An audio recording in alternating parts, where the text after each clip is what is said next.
Hey everyone, welcome to Home Matters, the podcast where we help you make the most informed decisions for your home renovation and improvement projects. Whether you're swapping out windows, tackling a kitchen makeover, or getting a new roof, we've got the tips, the tricks, and the insights that you need.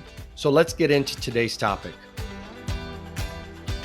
There is no doubt that having a quality roof is important to your safety, for you, for your family, for your neighbors.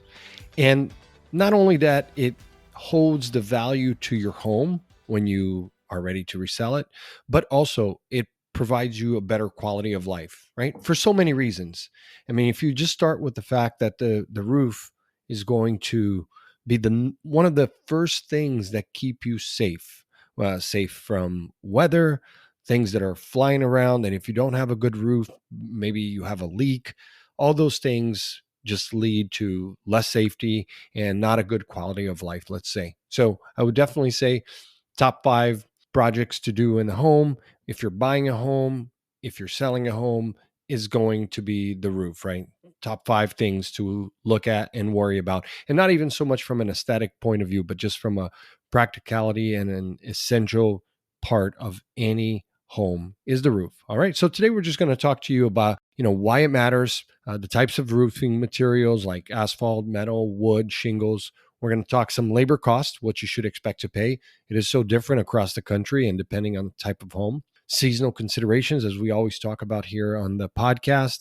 We'll talk permits, regulation, and lifespan, which you can expect from different types of roofs. Okay. So let's get started. Why it's more important than just shingles and nails? Well, the roof is your home's first line of defense against the elements. So you really need to understand the role and the importance in your home safety. So if you're living in the East Coast, you have hurricanes, you have weather, lots of rain, different things that can happen to your home. And if you don't have a good roof, you will experience things that are not pleasant, right? So that's first and foremost. And you've seen those pictures of post hurricane events where 3, 4, 5 homes, their roofs have been ripped off, and then you have that one home where the roof is intact. And sometimes it's not even the age of the roof; it's just the fact that the homeowner chose the right material, chose the right contractors, made sure that again it wasn't just nails and shingles put on, but it was the base of it and how it was fastened. They went through the right permitting process, they got the right warranty. All those things matter, right?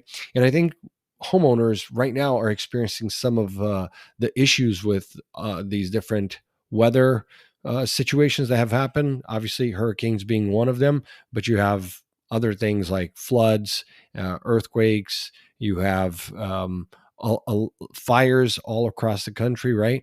And so looking at the different materials is really, really important. And then also having that conversation with your insurance company. So my folks recently did a roof replacement. They used to have a tile roof for more than 20 years, and then they decided to replace it with a metal roof. Now, there were many considerations for the type of material there, right? Do we do metal? Do we do wood? Do we do tile or shingles? They knew they didn't want shingles. They knew they didn't want tile anymore. And wood was not going to be as durable in the long term. But the metal did a couple of things. Aesthetically, it made the home look a little bit more modern. And one of the things that they were worried about wasn't durability. Durability all day, the metal is going to survive more than any other material, right? In a big storm in the South. But what they were worried about and had heard from other people with metal roofs is that there may be an issue with the noise, that when it's raining, you can hear the droplets. And, basically they found out that there was not so much truth to that, because at the end of the day, it's the materials and the soundproofing that is put into there. If you get the right thickness of the plywood when they lay it down, and if it's installed properly, then that's not an issue. But of course, there's a pros and cons list to each one. Like obviously a metal roof could cost a lot more, so that's definitely a con. But on the pro side, it's the type of roof that is going to last the longest here. And it's also more energy efficient. So that goes hand in hand with some of the things we talked about in the last episode about, Energy Star and being, energy efficient, which we all want, and especially if you live in the South. But also in the north. If you live in the Northeast and it's very cold and you have these big storms, having a roof that's going to keep you better insulated is no doubt a good thing, right? So those are some of the factors, but of course, aesthetic came into play as well. If you see that in your neighborhood there are no metal roofs, and you're the first one to put it there, it may actually look out of place. But then again, it's up to you. And then, of course, when you think of resale value, is it the architecture of the neighborhood, right? So if you go down to, let's say, Miami or Key West, you're going to see a lot of homes in the Miami area that have tile roofs, because that's the facade of the neighborhood, the architecture in Coral Gables. Or if you go to Key West, you're going to see a lot of wood roofs, right? And so when you are investing in a home, whether you're buying new or upgrading your current roof on your current home, these are things that you definitely have to look at, because if you put up a new roof, and disregard the architecture and feel of the neighborhood, and you make it too modern, this may backfire for you down the road, right? Although I would argue, or anybody could argue at this point, with the way the real estate market has been over the last, 12, 13 years, ever since the last recession, real estate pretty much across the country, and especially in those big markets like Miami, Phoenix, and pretty much any big city, right? Real estate costs have soared. And I think then homeowners have gotten away with the fact that, hey, I can do whatever I want to my home while I'm living here. I want to make it mine. I want to personalize it my way. And when I sell it, guess what? I'm not worried about it, because the demand is so much higher than what the inventory is for supply, right? So that's definitely something to look at. But if there's an adjustment in the market where you have more inventory and less demand, then the prices go down, and then things like that actually do matter, right? Now, labor costs, it's really hard to pinpoint the cost of labor for roofing across the country. It's different in every area, and the materials are significant in price per square foot, or linear foot in the case of some materials. So, but the cost of your roof is more made up by labor than it is the material as far as overall. We talk about it here on the podcast that sometimes the cost is split three ways, right? You've got the labor costing 1/3 to 50%. You've got material costing 1/3. And then you've got the remainder, which is the profit for the company making or installing that product for you, right? The company is in business to make money, so they're going to make their margins of anywhere between 30 or 40%. Just really depends on the company. Is it a small mom and pop shop, or is this a large roofing company with regional offices? You're going to see that those sometimes are going to actually cost more than the local guy who has a crew of three, right? So things to consider. But price per square foot in different types of roofing it really ranges. I mean, you can go from paying, a few $100s per square foot to, as much as $500 per square foot. So it really depends. And we're gonna add some of those cost considerations using some calculators that we use with some of the contractors that we have worked with, so that you can get an idea, because it is very complex from one product to another. But generally speaking, if you take a home that's about 2,000 square feet today, a shingle roof is going to cost you somewhere between 20 and 25,000. But if I give you the example of a metal roof, which, as I said, my folks just replaced theirs, a metal roof for a 3,500 square foot home in the South is going to cost you around $100,000. So $100,000 is a lot of money, but on the other hand, the amount of money that they would save on homeowners insurance is substantial enough. And so the added value to the home and the safety and everything else is absolutely worth it. And of course, if the home is a home where the value is 2 million, 3 million, then $100,000 for a roof isn't that much. Now, if you take an average single family home that costs about 400,000, yeah, you're probably looking to spend no more than 10% of the total value of that home on the roof, right? So in the case of a tile roof, you don't want to exceed $40,000 on a $400,000 home.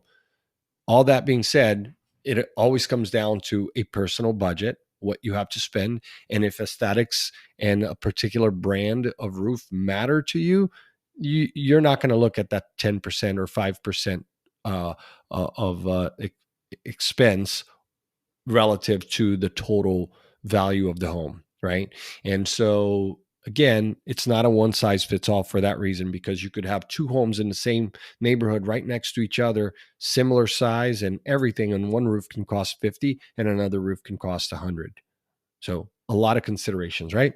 As far as seasonal consideration, timing is definitely everything when it comes to roofing projects, especially in the South where it rains quite a bit, or in the Southwest, out in the Phoenix area, Las Vegas, and even in Texas, where you have temperatures of above 100 degrees throughout the summer. Not such a good time to do your roofing projects, although projects don't stop. But these are things that are drawbacks when installing a new roof in different seasons. Or if you look in the Northeast, where you have really heavy snow in the months of like November, December, January, very hard to start a roofing project during those months, knowing that there are other months that are more suitable for you to consider when doing a roofing project. And then, of course, you worry about the permits and regulations. This is not like just changing out a floor or painting your home or remodeling a bathroom, where the considerations are few. With safety, if you're remodeling a bathroom, you're thinking of, okay, I need to have the right plumber, right electrician, but you may not be required to take out a permit, right? Whereas with a roof, everywhere you go around the country, you're going to need to obtain the proper permit, because and if you don't, quite frankly, you stand to lose quite a bit, because if you don't take out a permit when you're doing a new roof, you may not know if the contractor is going to be around, or if the contractor is even insured. So these are things to ask for. We'll talk about it time and time again here on the podcast. But when you hire a company, they come to your house, even if they're all over TV and radio and internet with ads, that's fine if they already have a good reputation, but still require and request that they give you a copy of their insurance, a copy of their business license, and then of course who works for them. Because if you have subcontractors that are not supposed to be working, they're not on the insurance policy, and let's say a roofing project can be very dangerous. They're on the roof, they fall, they get injured, and let's say they weren't working for the company because they're a subcontractor of a sub, and then decide that they're going to sue you. Guess what? You have waived all your rights. So make sure, especially with a roofing project, and this is like the biggest takeaway I can give you here based on my experience in construction for more than a decade, make sure that you have the names of every single employee or staff member who's going to be working on your roof. Make sure that you know that they're employed by the company. And if they're a subcontractor, it's okay, but you need to make sure that that subcontractor is going to sign a waiver, right? And show you that they either have the liability insurance, or they're going to add your home, your address to their liability insurance. You have to make sure. You can't just have people who are not insured working on your roof. This is something that in a worst case scenario, someone dies on your roof, they fall off the roof and their family sues you for wrongful death. This could wipe you out. You could go bankrupt, right? From doing a project that, let's say, was a shingle roof that's going to cost you $25,000. And now you didn't do your due diligence. Someone gets severely injured on your roof, or worse, they die. Guess what? Their family is coming after you. There's attorneys that are coming after you. And because you didn't do your due diligence, you didn't know that they actually didn't work for the company that sold you the material and the labor. These are things that you have to worry about. And then two last things to consider when replacing a roof is the lifespan of different materials, right? So it's kind of often overlooked because people just feel like, oh, it's all going to last 20 or 15, 20 years. But that's not true, right? There's composite materials out there that can actually be a very long-term investment. So look at those considerations. Different manufacturers have different warranties. So you definitely want to inspect those. And one of the things that I really recommend with big projects like roofing and windows is that you ask the contractor to give you the names of previous clients that they worked on a year ago or recently, but also clients that they did 5-10 years ago. Talk to them, call those people and say, hey, this company did work for you. How did it go? Is the roof still standing up? Right? Are you still getting a discount with the insurance? These are questions. These are very normal. You as a homeowner, you would do it for another homeowner. So this is not a question that is so out of line, right?